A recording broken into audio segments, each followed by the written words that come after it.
ایک حدیث پاک میں نبی رحمت شفیع امت صلی اللہ علیہ وسلم کے ارشاد فرمایا، ایسا مفہوم ہے کہ رجب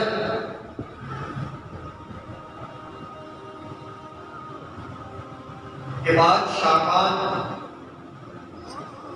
اسے اپنا مہینہ قرار دیا، فرمایا کہ میرا مہینہ ہے اور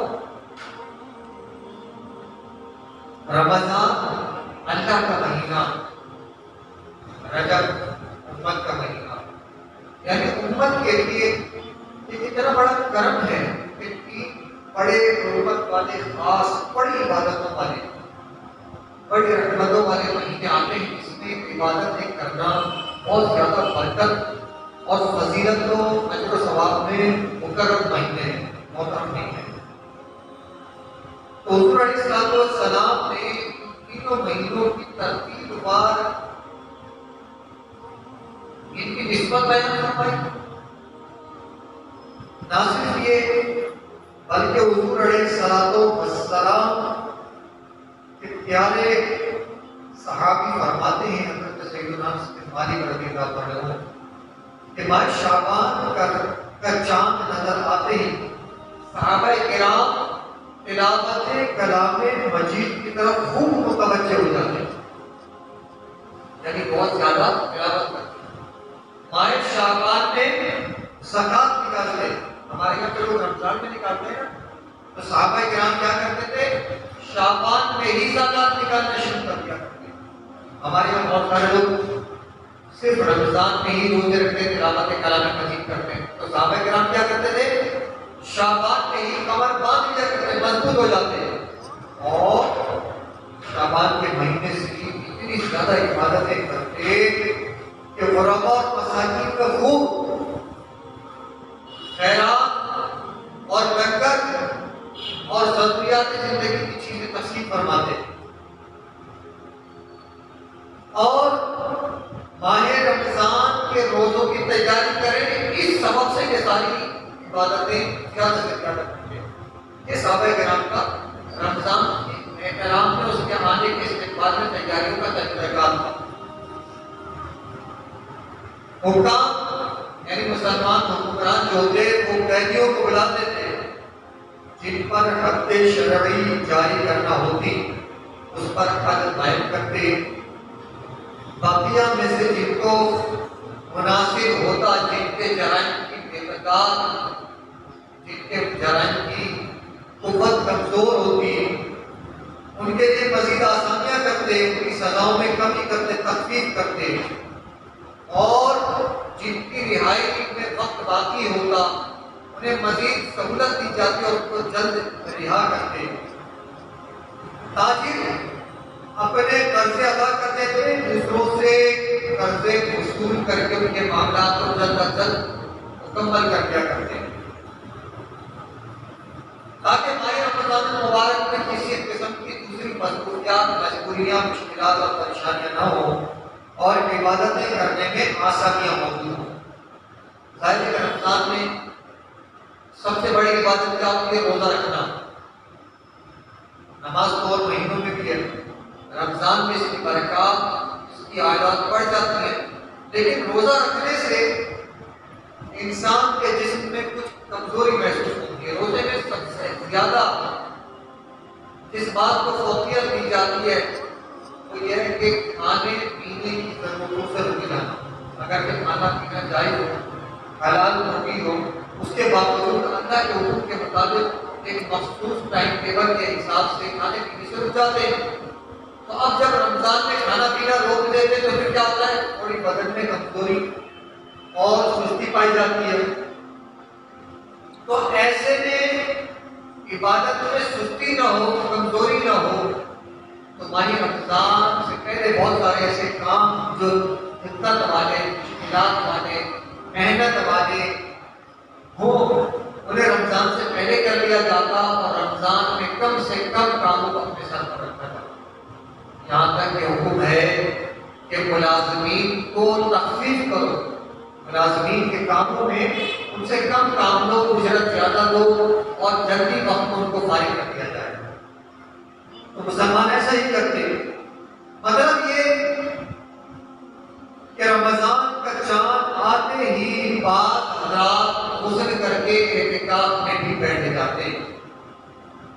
اور شعبان کی عظمت کا اندازہ اس بات سے کیجیے کہ حضور علیہ السلام ہر سال اعتکاف فرماتے، مگر ایک سال کسی سبب سے اعتکاف نہ فرمایا تو پیارے آقا صلی اللہ علیہ وسلم نے شعبان میں بھی اعتکاف فرمایا۔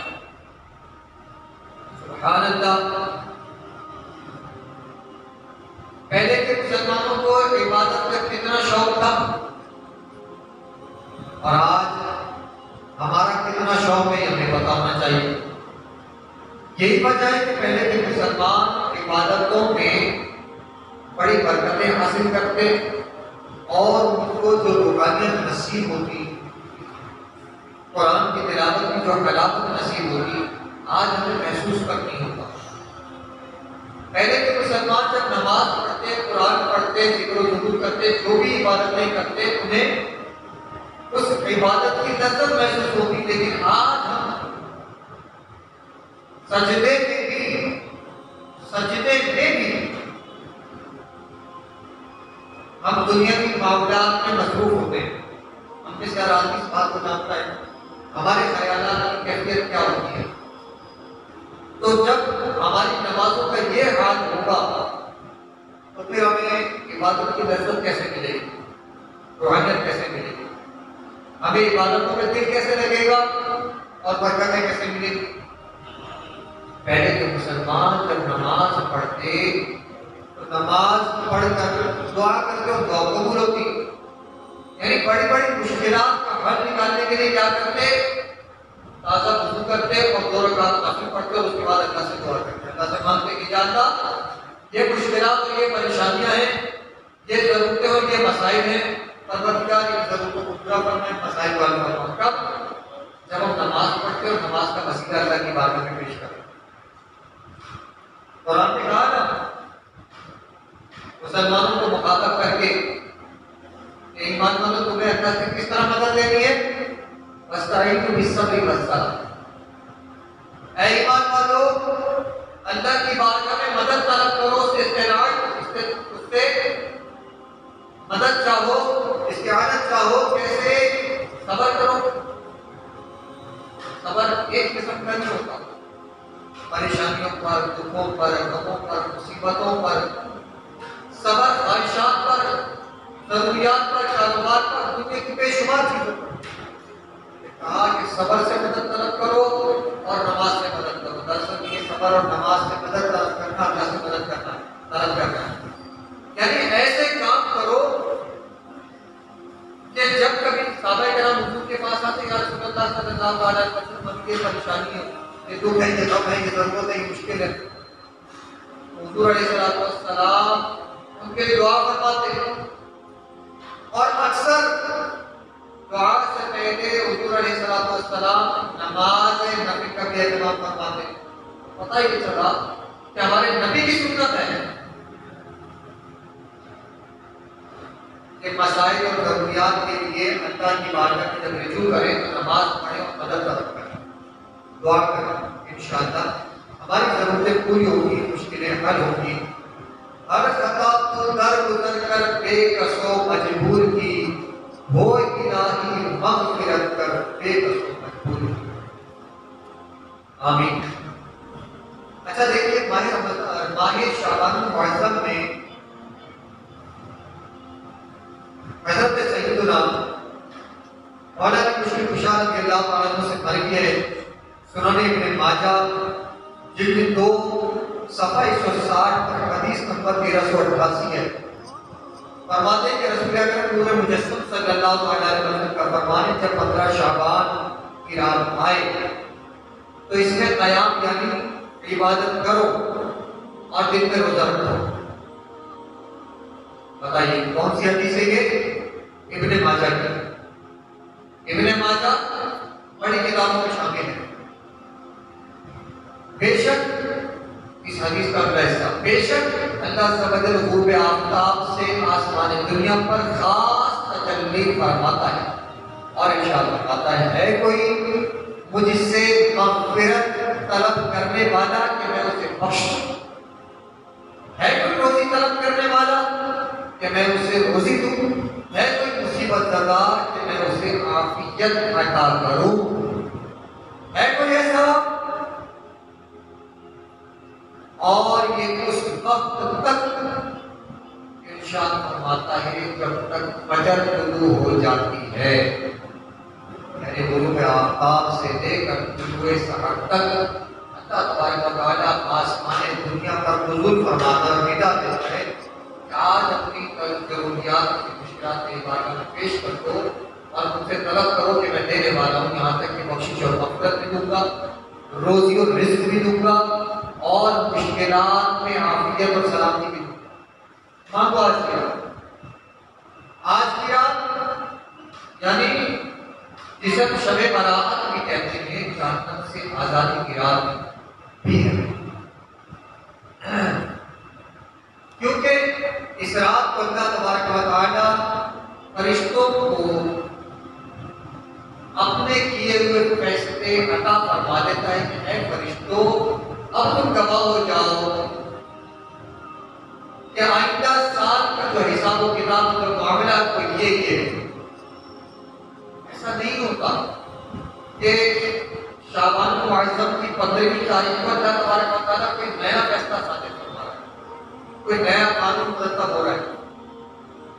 جو کچھ اللہ نے تقدیر بنا رکھی ہے فرشتوں کو اس سے آگاہی دی جاتی ہے.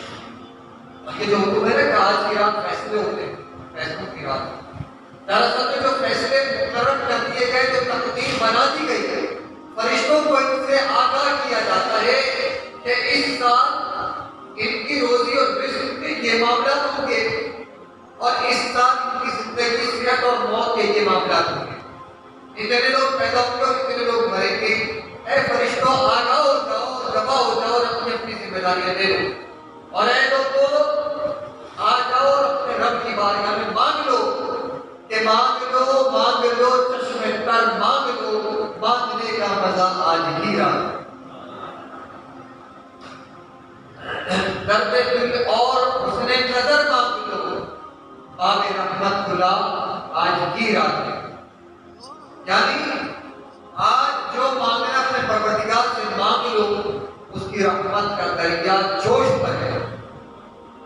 ہاں البتہ یہ ہوتا ہے، ایک خاص بات یہ ہوتی ہے، جو مخصوص راتیں ہوتی ہیں، جو مخصوص دن ہوتے ہیں، مخصوص گھڑیاں ہوتی ہیں. اللہ نے تو ہر چیز تقدیر کر دی، یعنی مقرر کر دی ہے. ہمارا ایمان ہے کہ ہم ایمان کس بات پر لائے؟ اچھی اور بری تقدیر پر، جو اللہ کی طرف سے اللہ جس کا خالق اور مالک ہے.